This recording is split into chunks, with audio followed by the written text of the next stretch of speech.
this is Laura Ollinger from the Positively Healthy Mom, and welcome to the Spanglish World and Her Networks on Zingo channel 250 and 251. Please remember to download the Zingo app and rate it and give a comment while you're there.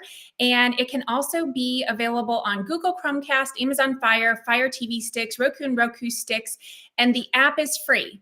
So welcome today. My guest is Linda Alexander. I'm so excited to have you here. Linda, say hello to the Positively Healthy Moms. Yeah, thank you so much for having me, Laura. I'm so excited. Okay, awesome. So let's just start right off. We'll dig in. So what is your story about being a mindset coach for moms? Okay, great. Yeah, my story really started when I became a mom myself because when I was younger, I always knew two things. And one was that I wanted to be a mom eventually. I didn't know when and how that would look like, but I wanted to be a mom and I wanted to be successful in what I'm doing, like job-wise. And again, I didn't know how that would look like, and job lined up pretty good. And there was the time when it seemed perfect to become a mom. And I was like, okay, that seems perfect to line up. It was like one of those moments where everything seemed to fall in line. Like my husband got a new job, we moved to a new city. I was ready to step back from my job and I wanted to be just there for a baby.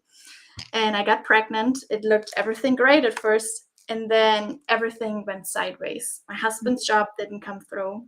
My job had to put me on pause because the projects didn't come through. And so instead of being excited about being a mom and like the whole pregnancy phase, I knew immediately I had to go back to looking for a job. And I knew that everything changed immediately because that meant like I couldn't take off as long as I wanted to. And that really threw me for a loop because I always envisioned myself to be home with a baby, and suddenly that complete vision was destroyed. And it hit me harder than I expected. And then there were some couple things more that just piled up. COVID hit after my baby was born, so I was kind of struggling with sitting in front of the laptop, trying to work from home, holding a baby, trying to not fail at doing what I'm supposed to do, and I tried not to fail as a mom. Didn't even know what it meant because like my hormones were so like messed up. I was still on this roller coaster. So I didn't know what it meant to be a mom or like a wife anymore. Our relationship wasn't in a good perspective anymore. It just piled up. It just piled up, and it threw me for a loop in this downward spiral, and it went on and on and on and on until I found myself actually so deep in that hole, and it was all mentally in my head, that I was crying in front of my son's crib. And I was crying and I just asked for help because personally I didn't know how to help myself anymore. And I also couldn't talk to my husband. So I asked for help, just threw it out in the universe, not knowing what it would do. And a couple of days later, this prayer was answered. It was late at night. I was lying in bed, couldn't sleep, and I wanted to watch a YouTube video, and this advertisement came on. And for some reason, like when you have this feeling of like, this is it, this is meant for you. This is the feeling I had when I saw this advertisement. So at 2 a.m. in the morning, I got out of bed. I researched this event. It was about an event, and signed up. And something in me told me this is the change I was looking for. I texted my husband. I was like, can you please sign up? In my head, I was screaming at him, like, this is it, babe, like, please. So we listened to, it was a virtual event, 5 days. We listened from our living room. And as I was listening, something started to shift in me. I realized I'm not the crazy one. I'm not the only one that struggles. And I also realized a lot of things are happening because I don't understand how my brain works and how humans function. So this kind of was like the starting point for me to get into personal development and really starting to understand, how do we function? How do we work? What is like really like holding us back? And why are we so able to throw ourselves for such a loop when nothing is happening on the outside? And I fast like realized that everything changed on the inside. I was happy again. I felt confident. I felt good about myself. Like I was happy, and nothing changed on the outside.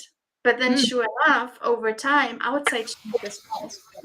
And that's when I had this crazy thought of like, wait a minute, if I can do it, other mom can do the same thing, and I want to help them. And that's really how Mhm. my whole journey started, because it was something that I needed and I didn't know. And now I made a promise to myself that no other mom should go through the same feelings, where we're so stuck in our head because we just feel like we're not good enough and we cannot do it and nothing seems to go right, because there's so many things that we can do, and it's often that we're just alone by ourselves, why it's so hard. And that's why I committed to helping as many people as I can.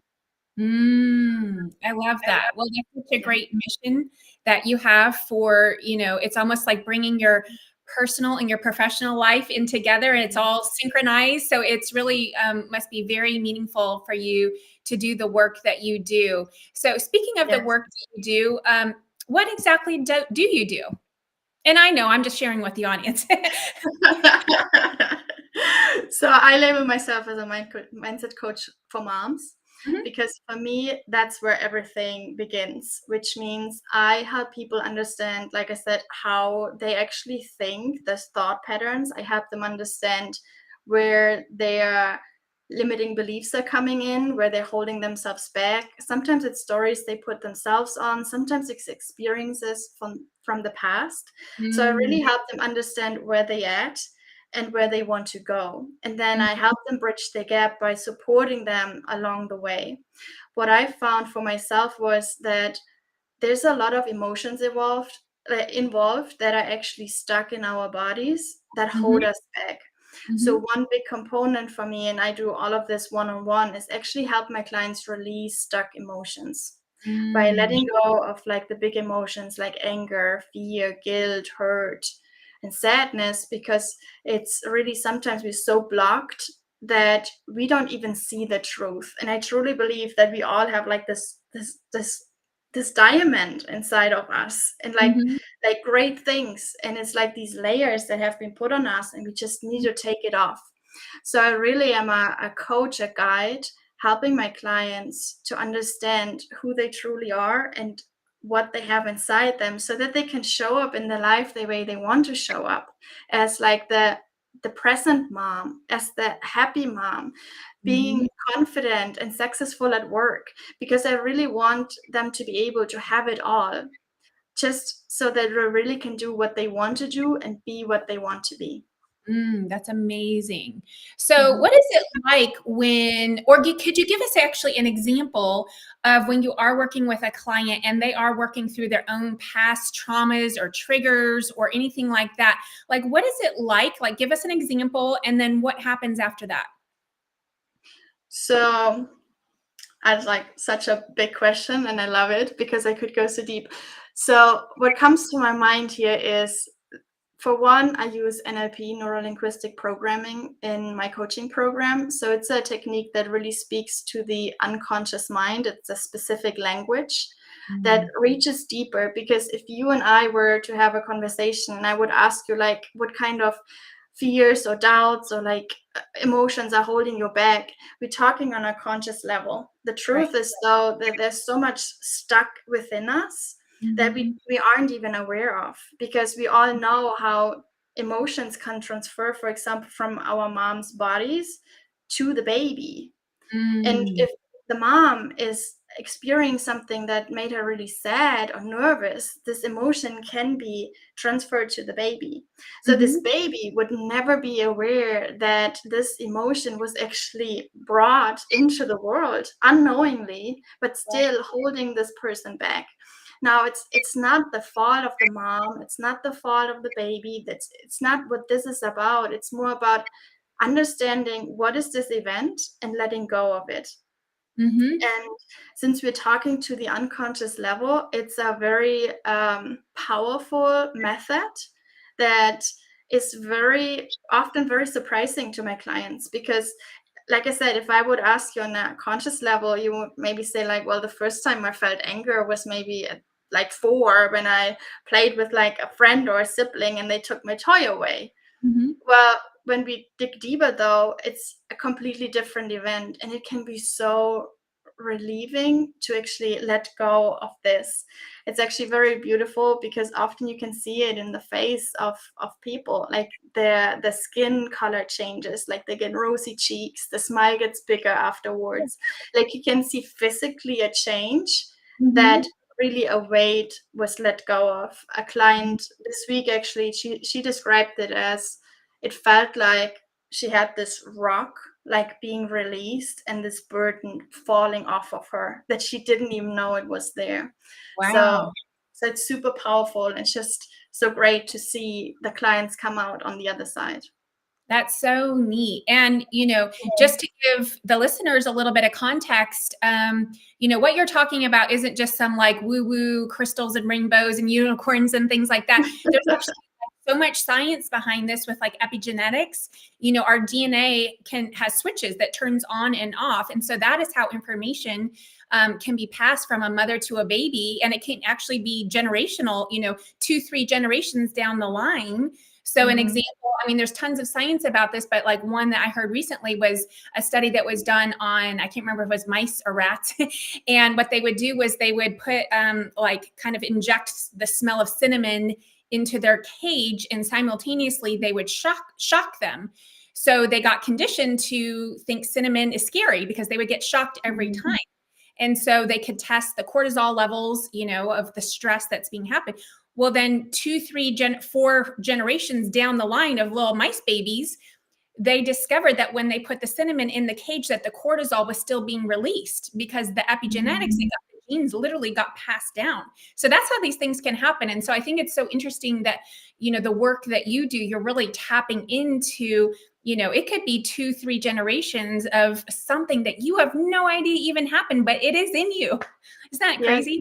Yeah. Absolutely. And that's how it personally was for me, because I don't believe in teaching theory. So everything I teach, I experience for myself, and I know it works. So Mm. I was led through the same process, which is called timeline therapy. And for me, it was like sadness was 3 generations ago. And that was so powerful Mm. to let go of that, because who would have known, right? And Wow. and also the same practice, to add on to this, you saying it's not woo-woo, absolutely. That's actually a technique they use in Great Britain for soldiers that come back from war areas like Afghanistan or Iraq, to let go of their trauma. So it's actually something that is used in that environment as well. So it's not Mm. something that it just sounds like it works. It actually works, and there's so much study behind it. And what Mm. I actually love is that recently someone brought this whole picture for me together, because you probably also are familiar with the chakras that we have in our body, right? Yes, the That energy centers. Yes. Mhm. Yes, the energy centers. Well, NLP is just a different way of lifting the burden and the cages away from these energy centers, because often we're Mhm. so blocked that we cannot get what we want to get. And this is, if you want to see it that way, it's a different way of letting go of these energy blocks, so actually energy can start flowing again. Mm. And that's why it's so powerful. Mhm. Mhm. Yes, I think that's amazing. So, Mhm. okay, next question. Why should moms put themselves first? Oof. Good It's response. because it's so important, right? Yeah. And I said, oof, because for me, that was the biggest learning. Like Mhm. as women, we are so used to putting everyone else first. It's like we take care of our kids, of our friends at work. We take care of our coworkers. We make sure everyone else is taken care of, and then often we sit down last and eat a plate at the big family dinner after everyone is pretty much done. Mhm. The truth is, though, if we do that, we don't do justice to ourselves and other people either, because we can actually not show up the way we want to show up. Mm. Like in the past, that was me, right? I would make sure everything is done, and for me, work was such a dominant field. Like I would work so much, I would put everything into work, and then I had a baby, and then I would put everything into the baby and try to put everything into work. And what it meant, that it left me without energy. It left me without, like, actually, I was just drained at the end of the day. Mhm. And then I realized this is not working on the long term. And instead, when I started to put myself first and said, you know what, instead of starting doing like the chores on the weekend, I actually started with take care of myself so I feel good. My cup is filled and I can actually help my family much better. Because instead of sitting there and saying, like, oh, I wish I would have 5 minutes for myself, and oh my gosh, I've been running around all day and I didn't get a break to sit down and have a coffee, I can say, you know what, I had my break already. It doesn't mean that's the only one. It better Mhm. not be the only one.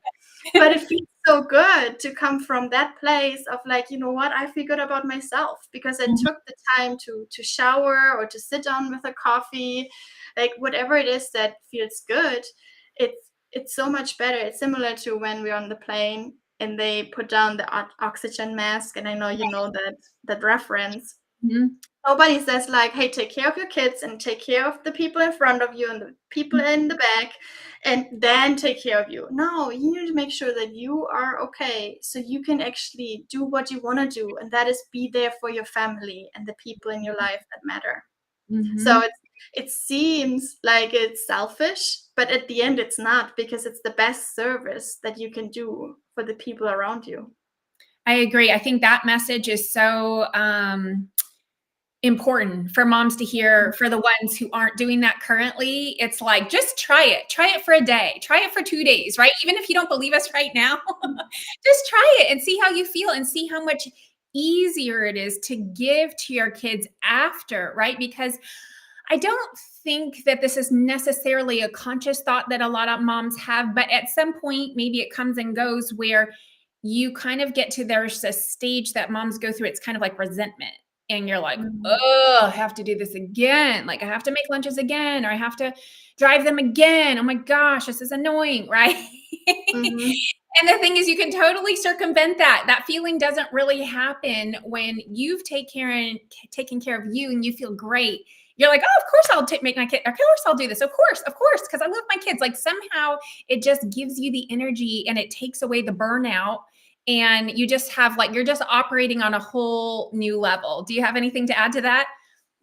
I absolutely agree with that. And I also want to say I totally get all the people that are just listening to this and say, like, yeah, I heard this before. This doesn't feel right, Yeah. or this seems so crazy, because I refused this for so long. Like Yeah.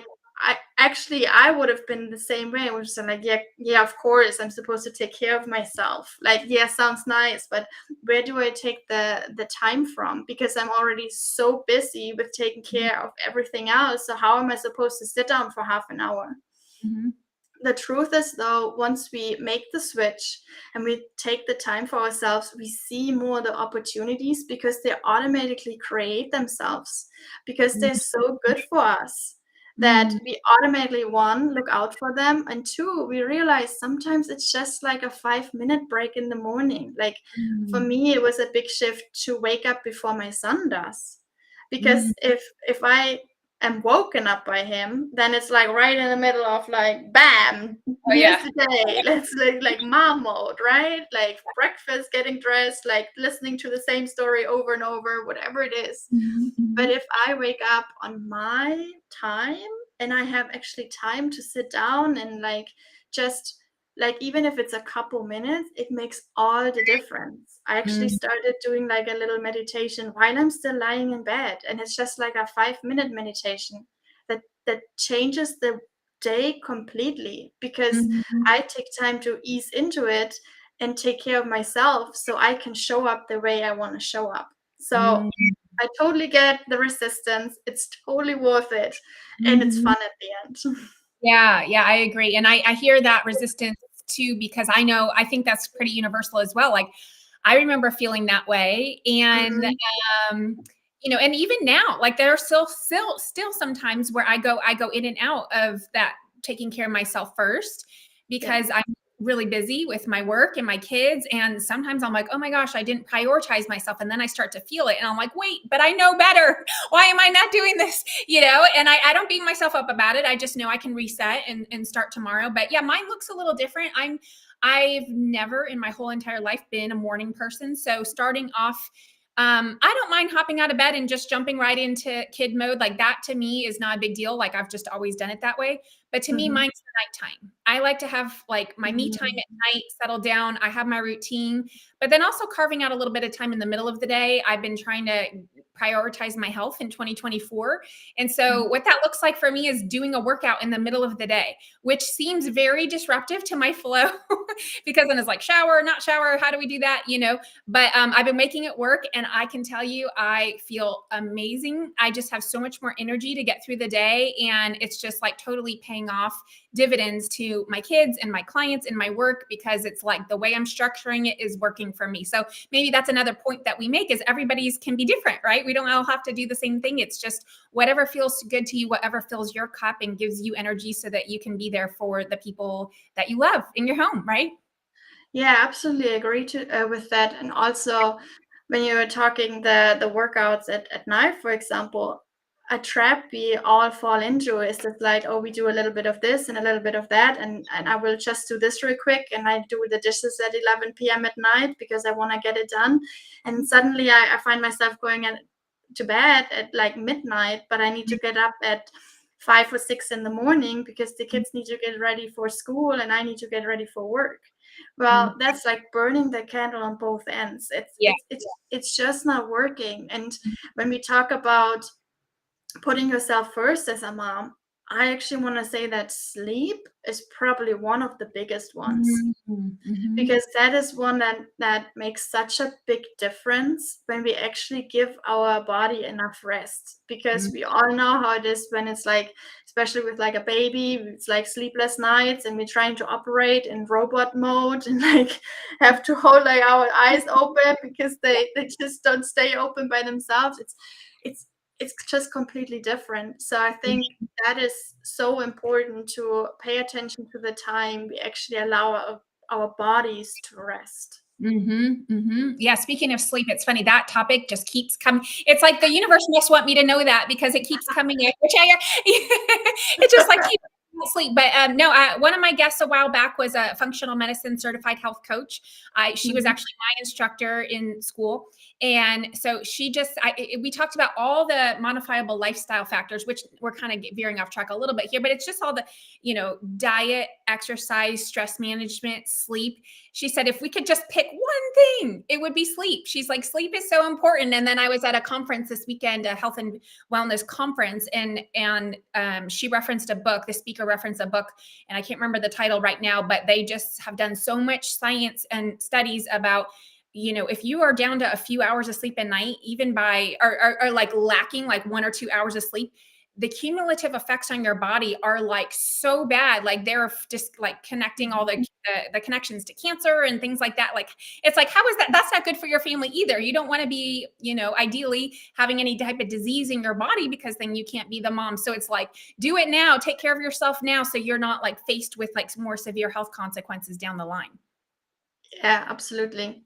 Yeah. And I love how you said like, hey, this topic just keeps coming up, because I think that is also a really big lesson that I was just aware once I entered the coaching world is, if a lesson keeps coming up, then there's something, like a topic that keeps coming up, then there's something for you to learn, like something for you to shift.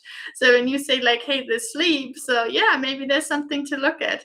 But No, and it's so fascinating because like sometimes we're like, oh, wait a minute, why does this like the same topic, or like when your friend shows up and it's like, you're like, wait a minute, I just went through this whole stuff, like how does she talk about this now?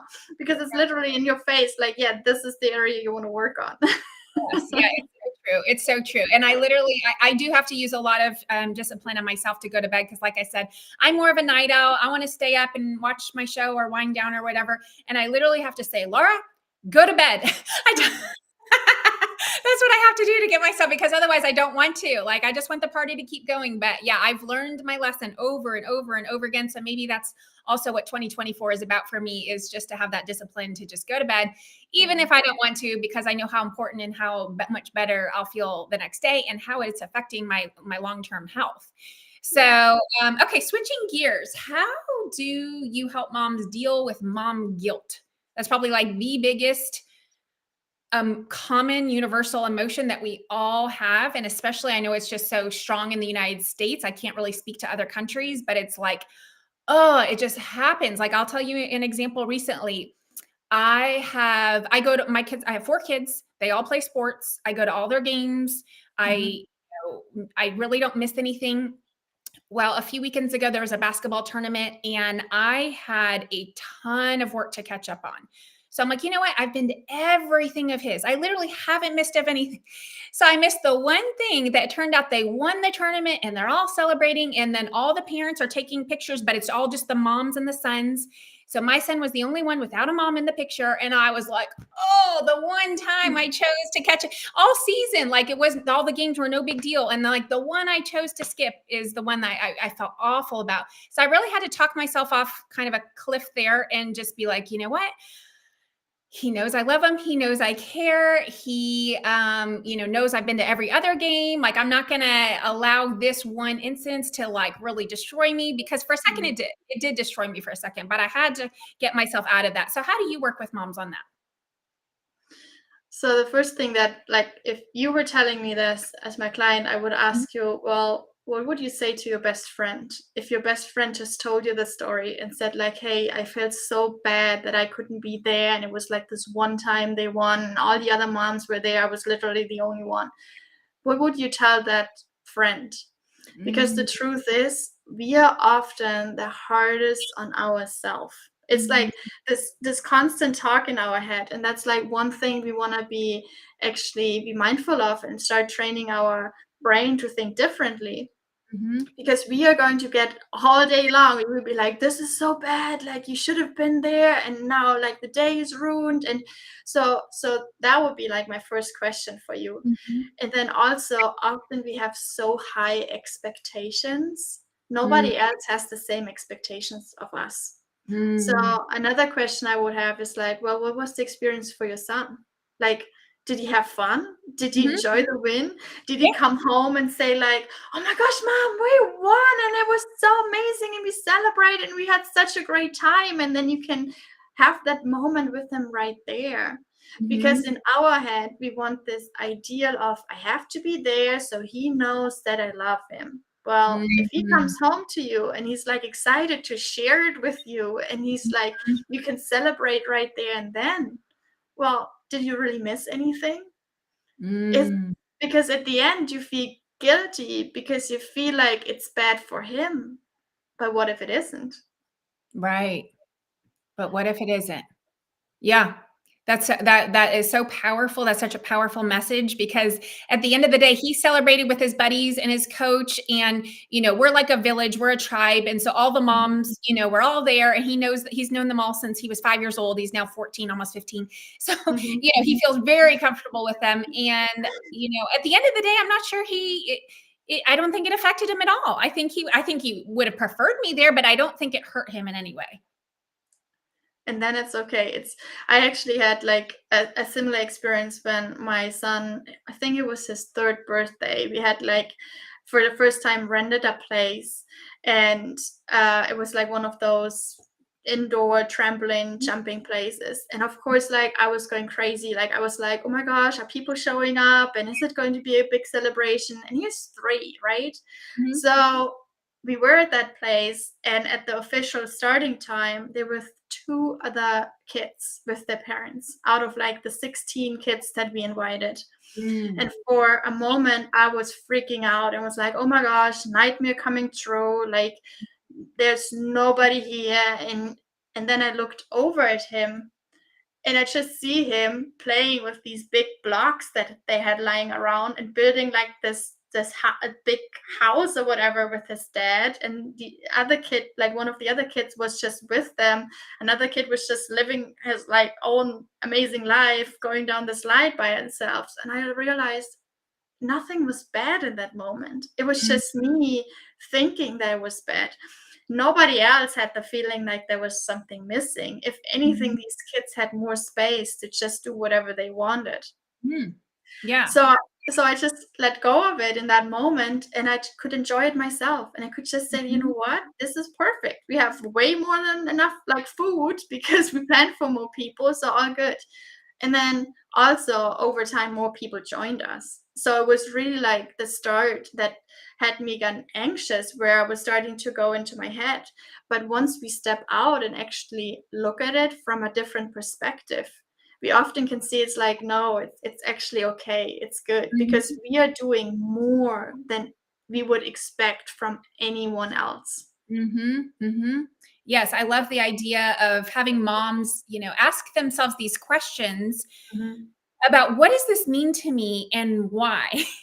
And so I recently made a video, I make little reels for social media, and I made one about disciplining your kids, or what your expectations are of your kids. And, I work mainly with teenagers and their Mhm. parents. And so a lot of it is about academic performance, athletic performance, the extracurriculars, getting ready for college entrance exams, all those things. And a lot of times parents are so, what's the word? Incredibly invested in a very loving way, but I when it gets to the point of it's kind of like damaging the relationship a little bit, and there's kind of like putting a lot of pressure on it. I encourage people to say, well, why is this important? Just like step back for a minute and say, what is the meaning of this? That my Mhm. child does A, B, and C, or X, Y, and Z? Because is it really about them? Or is it my love for them? Or is it something that I'm trying to make up for in my past? Like, I didn't feel good that I didn't get into good college. And so therefore I want this for my kid. Or I didn't feel good that I didn't make the soccer team. So I want my kid to, right? It's like, whoa, Mhm. there has to be this boundary of like, what's about me? What's my stuff and what's their stuff? I actually love that you brought that up because I think that is where the key is, in my opinion. Mm-hmm. Because uh, often we think like we get mad because the kids are having the meltdown, or they're fighting again, like with their sibling, and I just cannot like have a quiet place, whatever it is. But often it's something that is actually from the past that is brought up within us. Mm-hmm. So, and I think that's why it's so important to actually work through emotions that are piled up in our past, because Mm-hmm. that's where we can make the biggest difference by really letting go of our own things. Mm-hmm.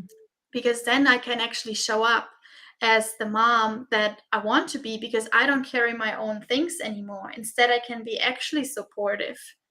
Versus if I don't work through my own emotions, then I'm going to try to be the gentle parent, and I'm going to be like, I listen to you and share what's going on, and I try this for a couple minutes, and then I realize, oh my gosh, I'm getting really agitated, and I'm really getting nervous and like anxious, and it's not working, and it's supposed to work, and I'm failing here.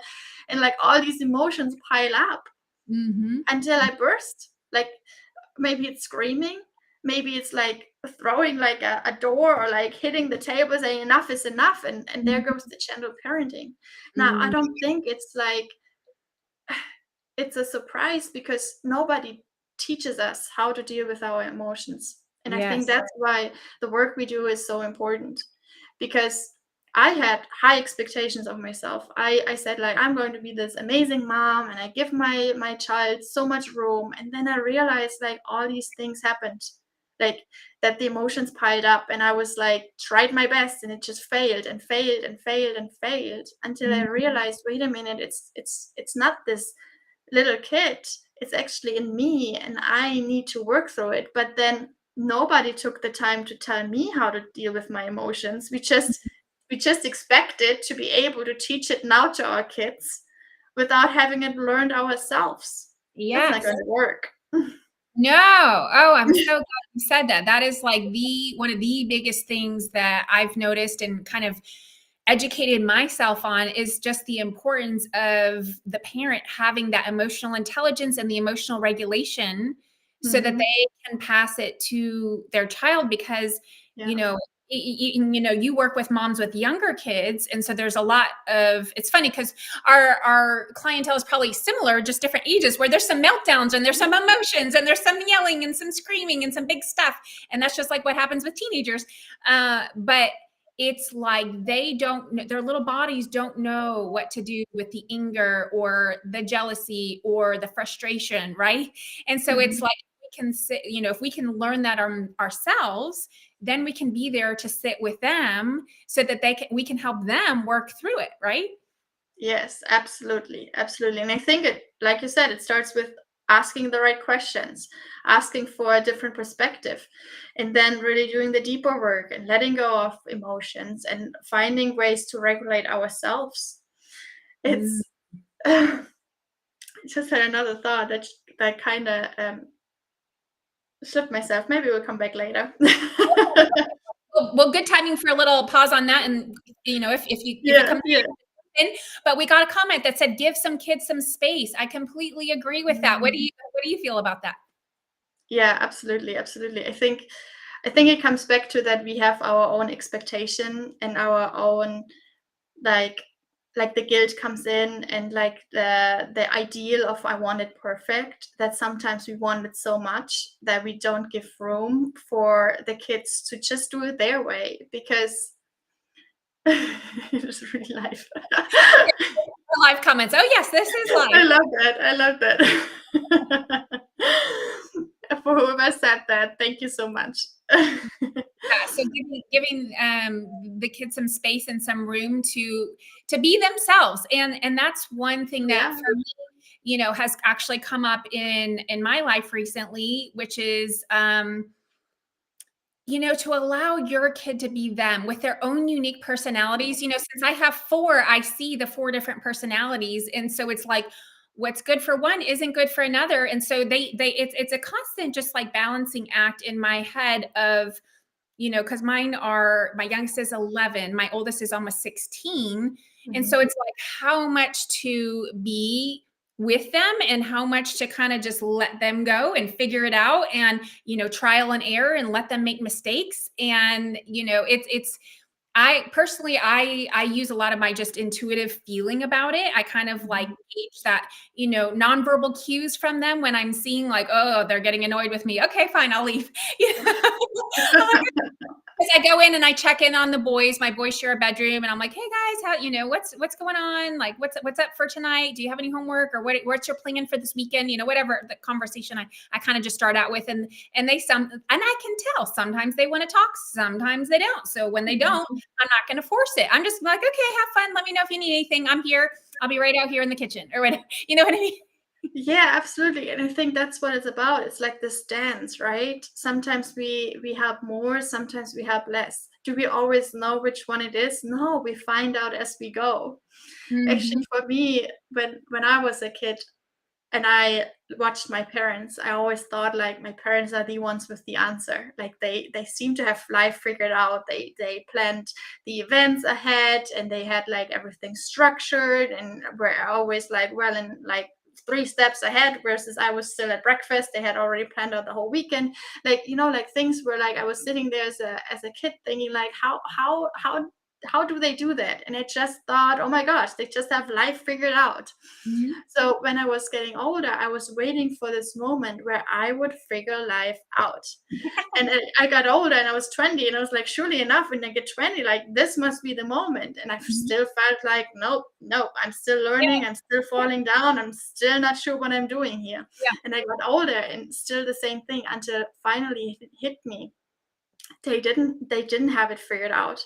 It was Mhm. just over the years that it seemed that way, because they did exactly that dance of Mhm. finding out, where do I let go, where do I do this, how do I approach this.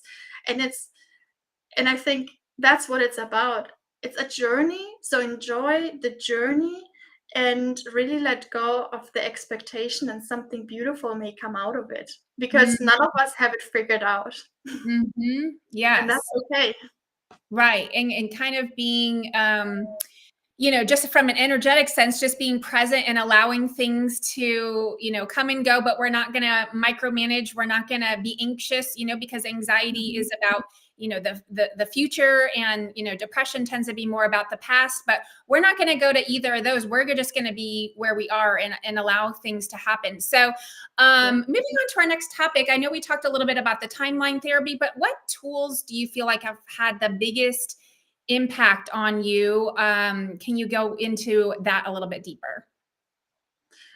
Actually, I think for me, tool wise, it's really NLP, really letting go, working with the unconscious, timeline therapy, really letting go of emotions. But I actually was recently asked by someone that was like pretty much like, hey, does it stop after that? Does it stop?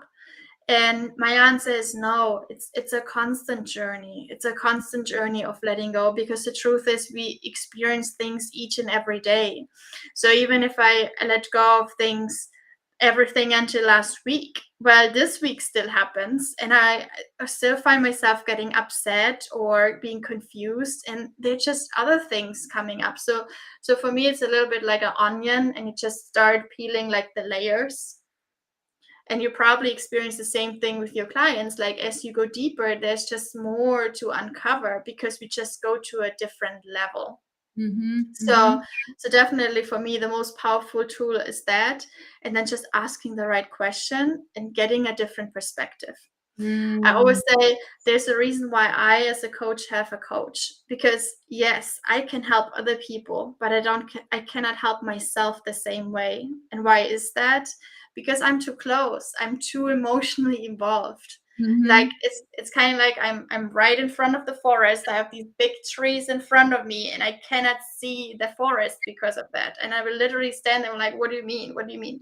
So I need someone that helps me point these things out.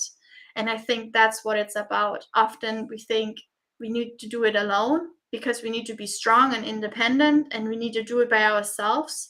When this is the hard way, there's an easier way by having a coach, having a Laura or a Linda or someone else to guide you, to help you uncover actually the big tree in the forest that you don't see. Yeah. We all have blind spots, whether we want to admit it or not. we Yeah.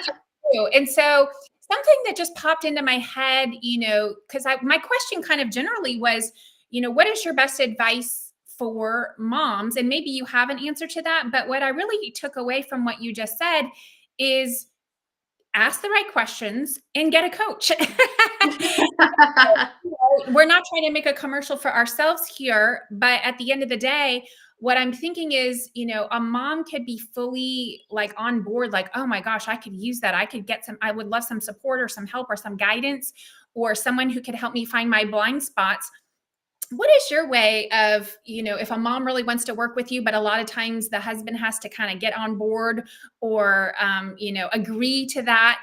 How would you ask that mother to, frame coaching to their husband or their co-parent? Mm, that is a great question. Um, I I almost want to say I didn't have that scenario that much so far. I'm trying to think of my own experience. For me, it was an open conversation with my husband, because I went through the same thing where I said like, hey, I really want to work on myself. I want to let go of some things. I feel like this is the right path. It means I need to spend some money and I need to spend some time, which is not easy, because it pretty much means that he needs to do the work and he needs to be there for our son. And we talked open about it, what it means, and made sure that we both on board. Yes, but I think in my perspective, the importance there is to have an open communication and just say how it is, because at the end the family will benefit from it. It's not something for just you. Even if you do it for you, it's not for you, because it's going to have this ripple effect. It's going to impact your family. It's going to impact your dynamic to the good. So it's Right. actually something that you do for the whole family. Yeah, that was going to be my answer if you had flipped me it around and asked me that question, which is, I have a new client who has some mother-daughter, teenage daughter conflict, lots of conflict. And, it's funny how the conflict just kind of infiltrates the whole family, because there's another sibling, there's the Mhm. dad. And so it's like, if I'm working with the mom and the mom is seeking me out to get some coaching, that's really going to benefit the entire family, and not just Yeah. the one daughter with the conflict, but the younger daughter who someday may, come into that position as well and is having conflict. We help with communication skills. We help with our emotional regulation. So really it is a benefit for the whole family. And I hope that's something that maybe moms can realize today that they hadn't thought of before. So we are getting out of time. So I want to make sure we have covered everything. Okay, so why don't we do that? What would be, if you do have just a few more tips for moms and say this is the only thing they ever hear from you, what would those be? Hmm. I think for me, it comes back to what we talked about at the beginning. Put yourself first because you're Mm-hmm. worth it and you Mm-hmm. deserve it.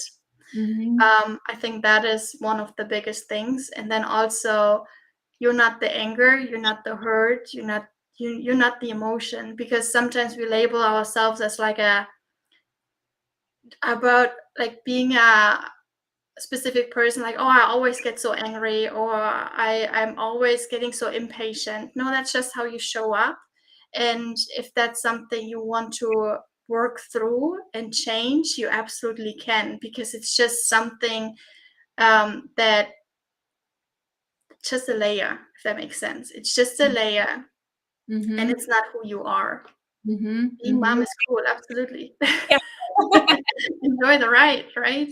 Yes, all these comments are from today. Yeah. And so, kind of my answer, because I always like to ask myself the same question I'm asking my guests, is, if there was just like if I only had 2 minutes with somebody and this is like all I was ever going to get with them, it would be kind of what we talked about before, which is changing the meaning. So a lot Mm, of what, and it kind of goes hand in hand with putting yourself first. So, a lot of what we do as moms is not glamorous. It's not, fun. There's a lot of things we just have to do as part of the job, whether that be, making appointments or driving or cleaning or cooking or right, all those things. That's not the fun stuff. The fun stuff is interacting with your child, right? Or having special memories created or whatever. And so if we can get over somehow these things that we don't love, and I'm not saying you have to love doing the dishes, but if you can reframe it in your mind. I had another guest on, Marcus. I think you know Marcus Weiss. mhm.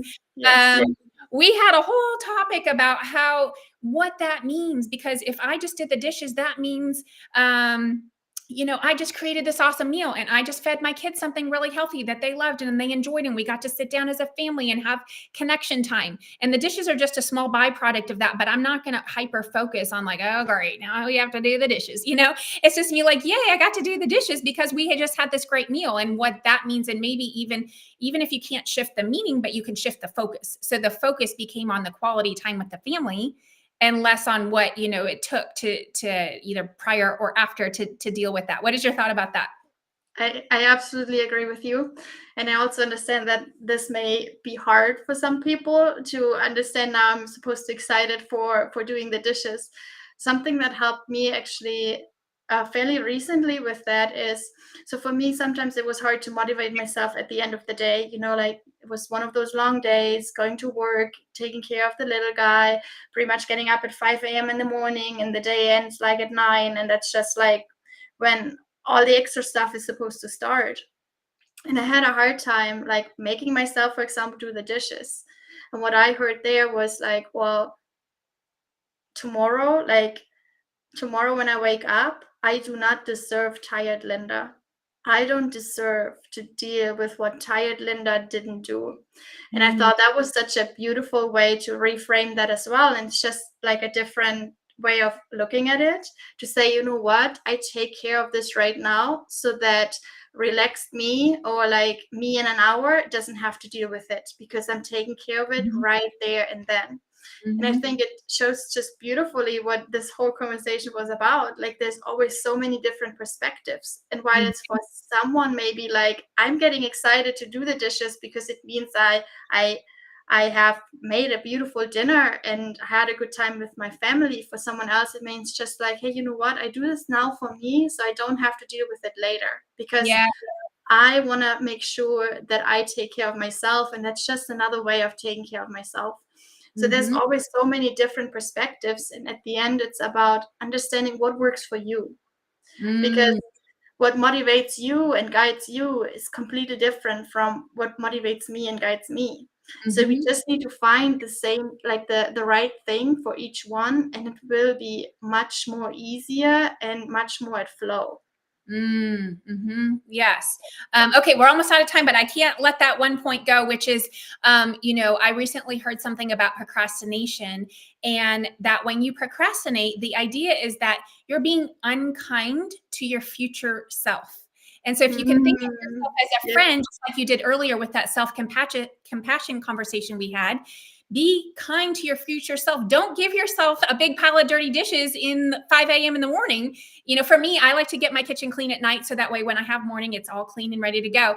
It might be different for other people, but the idea is don't give yourself a big job in the future. It's like handing your future self a big boulder. Your future self doesn't want the big boulder. Just deal with it now, and that might help you get kind of motivated to do the next thing, take that action that needs to be taken, and so you can feel better. And at the end of the day, celebrate. We're all doing awesome as moms. We're all doing the best we can, and we're awesome and we're amazing and we're fabulous.